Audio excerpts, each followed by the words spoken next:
এমন ঘটলো যে মহারাজ আপনাকে কারাগারে বন্দি করলো? শোনো, আমার রাজা একটা সংকটে পড়েছে, আর খুব তাড়াতাড়ি এই সংকট কেটে যাবে। তুমি নিশ্চিন্তে বাড়ি যাও।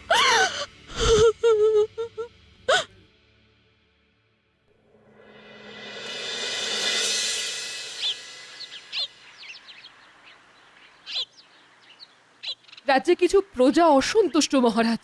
তারা বিদ্যাপতিকে বন্দি করে রাখার কারণ জানতে চায়। আমার রাজ্যের স্বার্থে আমি যা কিছু করতে পারি। আমার আমার সোনা চাই। হ্যাঁ হ্যাঁ, সোনা, আরো আরো আরো অনেক সোনা। আমি যদি প্রজাদের ভাগ্য সোনার চমকে চমকিত করতে চাই, তবে তবে সব প্রজা আমার আজ্ঞাবহ থাকবে। আমি নিশ্চিত, একেবারে নিশ্চিত।